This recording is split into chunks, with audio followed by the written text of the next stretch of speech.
수능의 그날까지 여러분과 함께할 러닝메이트 조정식입니다. 지금 이제 현재 고1 학생들 개정교육과정과 관련해서 이런저런 이제 발표들이 났죠.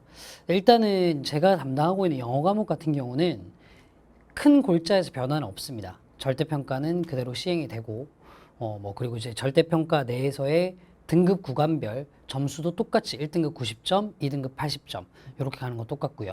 특별히 뭐 문항의 구성이나 이런 것들에 대해서는 발표한 바가 없는 것으로 봐서 뭐 듣기와 독해의 비중 이런 것들도 크게 달라지는 건 없습니다. 가장 이제 크게 두드러진 영어의 특징은 한 가지인데요. EBS의 연계 비율이 기존의 70%에서 50%로 줄어들었다는 거죠.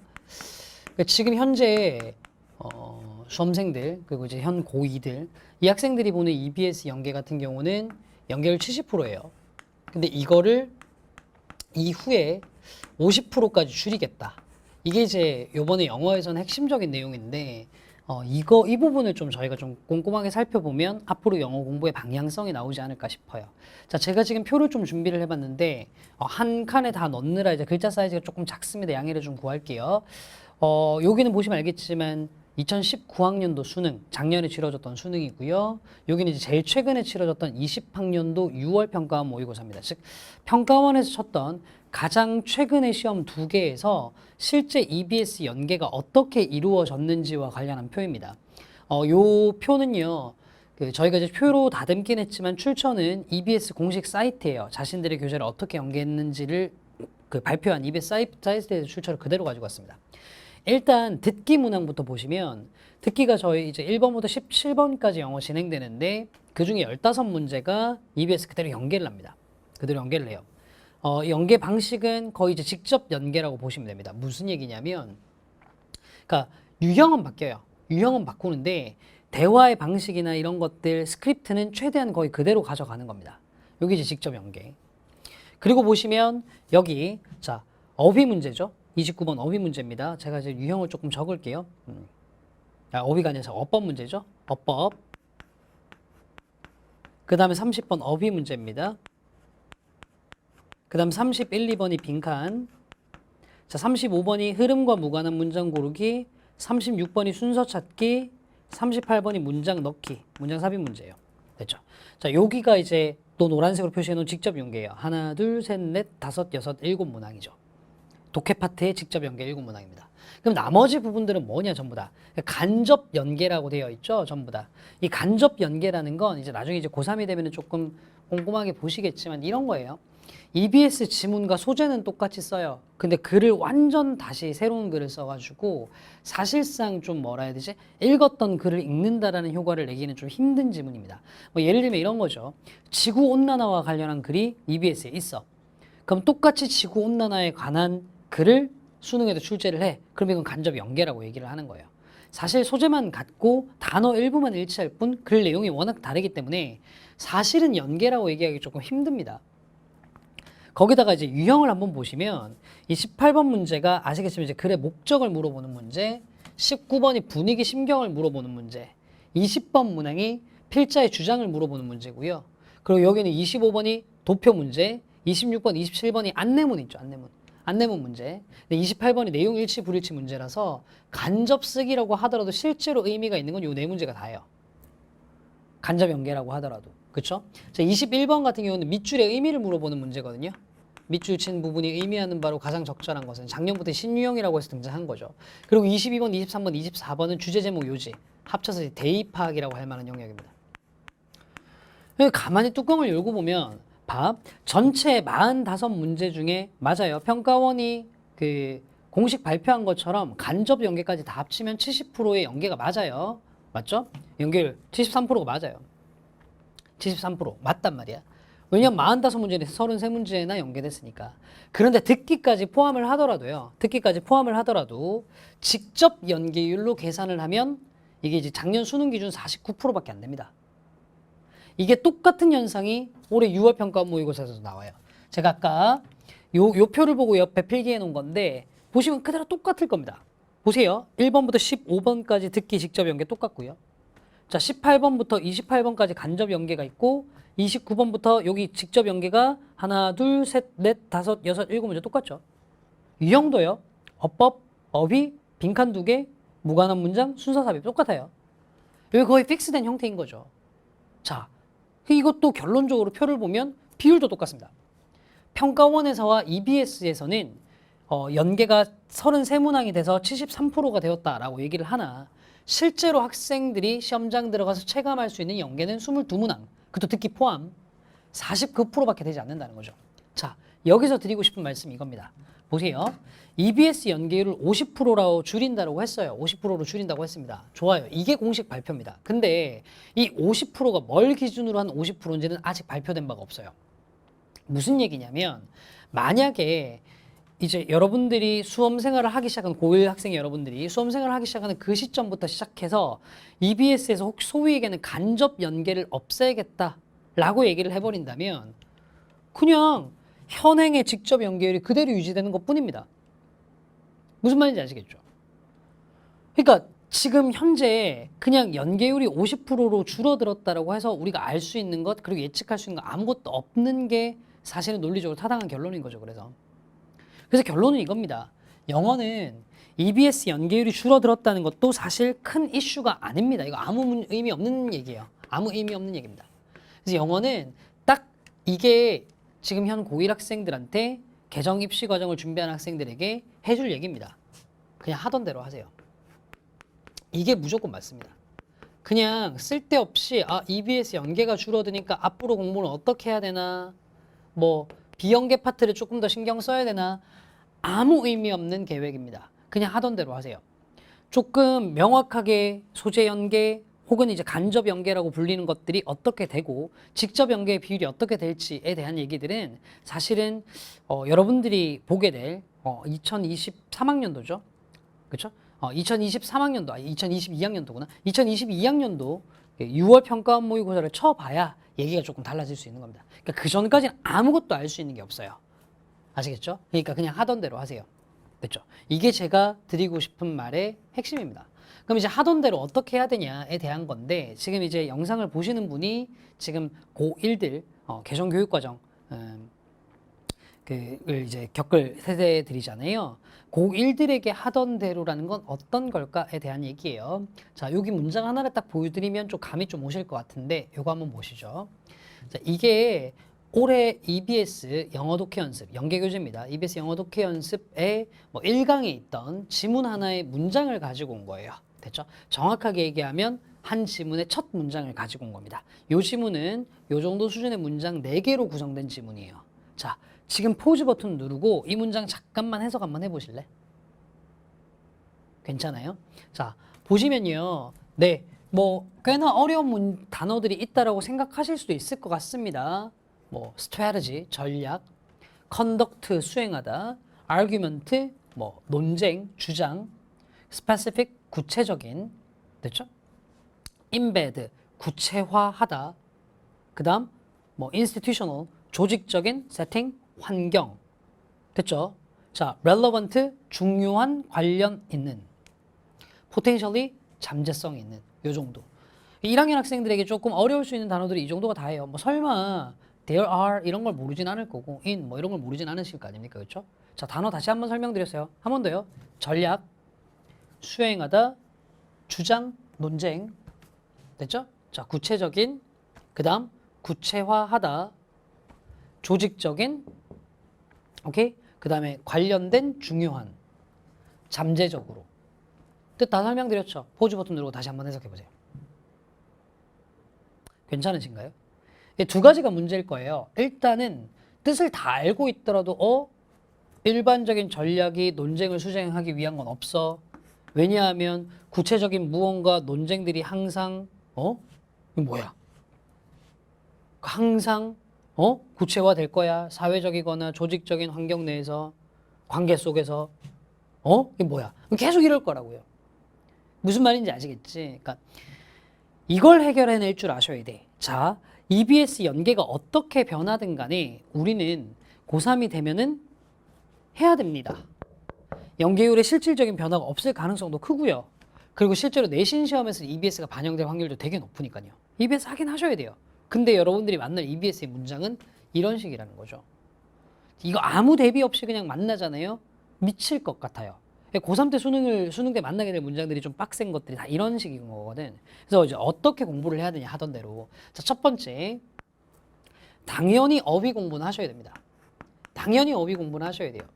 저 같은 경우에 방금 이 문장 해석 한번 해보라고 말씀을 드리면서 친구들아 요 단어는 무슨 뜻이야 다 말씀드렸지만 실제로 여러분들이 모의고사를 치러 갔을 때 수능 시험장 들어갔을 때 옆에서 선생님이 단어 뜻을 알려주지는 않지 않습니까?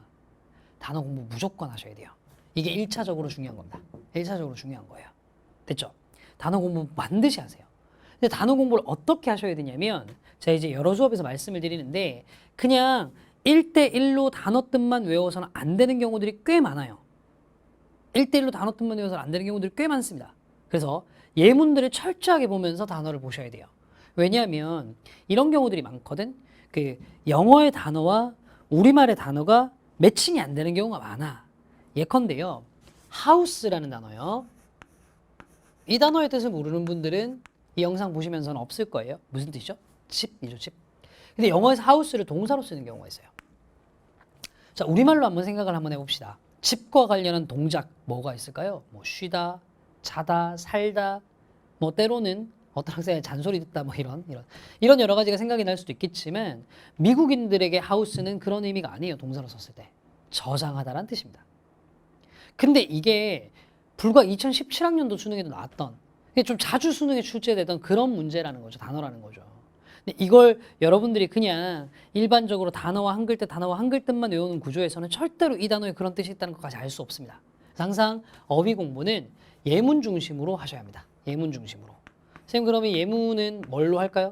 자, 집에 있는 단어장이 있으면 거기에 있는 예문들을 철저하게 활용하시면 될 것 같아요. 됐죠? 예문 중심으로 어휘 공부를 조금 많이 해주세요. 그 다음에 두 번째로 이제 어떤 걸 좀 해주셔야 되냐면 구문 공부를 해주셔야 돼요. 이게 고1, 2 때 안 되어 있을 확률이 가장 높은 공부입니다. 제가 이제 통칭해서 그냥 그 구문이라고 얘기를 하고 있으나 좀 더 정확하게 이야기를 하면 문장을 읽는 방법을 아셔야 됩니다. 고등학교 1, 2학년에서 고3으로 올라와서 저희 이제 Q&A 게시판 두드려서 질문하시는 분들 중에 제일 많은 분들이 선생님 문법 용어를 그렇게 안 쓰고 문법을 안 해도 되나 이거 물어보시는데 얘랑 문법은 달라요. 다른 차원의 문제입니다. 문법 어느 정도 알아야 되죠. 뭐 주어, 동사 이런 것 정도는. 근데 내가 한번 물어보자. 자, 혹시 학교 다니면서 목적격 관계대명사의 생략이라는 말 들어보신 적 있나요? 그러니까 구체적인 내용을 몰라도 됩니다. 목적격 관계대명사의 생략이라는 말 들어보신 적 있냐고. 있죠. 보세요. 여기 목적격 관계대명사가 생략돼 있어요. 무슨 느낌이 드시나요? 무슨 느낌이 들게 아무 생각이 안 들죠. 그렇죠? 여기 대생략돼 있어. 뭐 어쩌라고. 보세요. 문법 아무리 배워봐야 그냥 선생님의 해설을 들었을 때 만족감 이상은 오는 게 없어요. 여러분들이 시험장 가서 처리해야 될 것들은 문제를 풀어야 되는 거거든요. 근데 수능에 나오는 문법은 한 문제밖에 없어요. 나머지는 전부 다 읽고 해석해서 내용을 파악해서 풀 수 있는 거라고요. 풀어야 되는 거라고요. 그걸 하기 위한 훈련을 하셔야 돼요. 이거 문법 공부한다고 익혀지는 거 아닙니다. 문장 자체를 해석하는 훈련을 하셔야 돼요. 문장 해석 훈련이요. 문장 해석 훈련이요. 두 가지 차원에서 이루어졌으면 좋겠는데 첫 번째는 뭐냐면 정말로 해석의 틀을 만드는 훈련을 하셔야 됩니다. 해석의 틀이요.